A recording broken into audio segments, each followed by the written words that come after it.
Je m'appelle Louis, j'ai 22 ans. Alors j'ai grandi dans une famille catholique, pratiquante. On allait à la messe tous les dimanches en famille. Et ça jusqu'au début du collège. Puis au début du collège, je ne comprenais plus la messe et je m'y ennuyais, donc j'ai cessé d'y aller. Sans la messe, sans l'église, j'ai commencé à me dessécher un petit peu et à rentrer un peu dans l'esprit du monde. Et au bout d'un certain temps, je suis devenu triste. Je ne gérais pas très bien mon adolescence et donc cette tristesse a commencé à envahir mon cœur.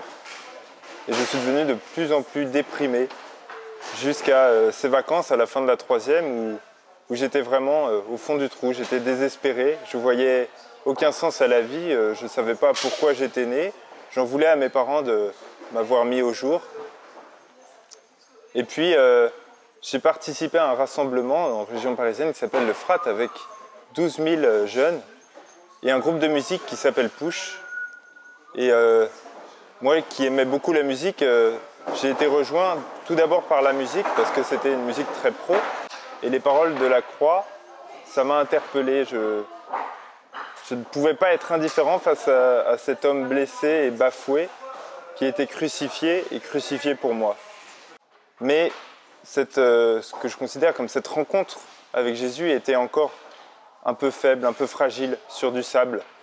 Et je me suis bien vite éloigné et cessé d'aller à la messe, cessé de prier.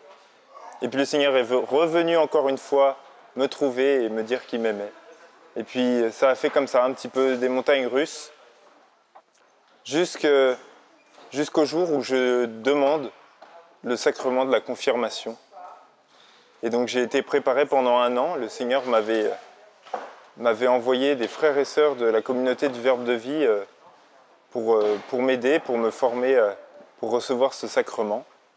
Et je l'ai reçu en 2012. Et pour moi, ça a été encore un nouveau bouleversement. J'ai rien ressenti, mais je savais que je ne pourrais plus m'éloigner, que le Seigneur mettait sur moi son sceau, un sceau indélébile, et que j'avais décidé en âme et conscience, avec toute ma liberté, de lui donner toute ma vie.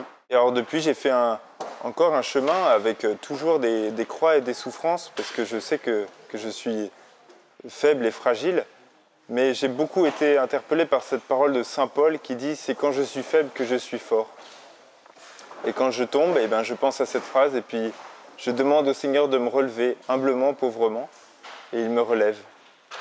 Et puis un autre appel s'est manifesté dans la suite, c'était l'appel de lâcher un avenir qui était incertain. Je ne savais pas du tout ce que je voulais faire. Il m'a dit « fais-moi confiance, mets-toi à mon service ». Et donc je me suis mis à son service sans assurance que ça allait marcher. Et aujourd'hui, je peux transmettre ce que j'ai reçu de lui, ce que j'ai reçu dans la foi et dans l'Église avec des jeunes, et puis me former aussi à la parole de Dieu et à la théologie, ce qui est une grande richesse pour moi, parce que plus je découvre les mystères de Dieu, plus je peux l'aimer et le suivre. Et donc aujourd'hui, ce qui a vraiment changé, c'est ça, c'est de pouvoir lui abandonner toute ma vie, de pouvoir lui redire oui à chaque instant. Je ne sais pas vraiment si je peux dire que je me suis converti à tel ou tel moment, mais je sais que toute ma vie, depuis le début, est un chemin vers lui et un chemin de conversion.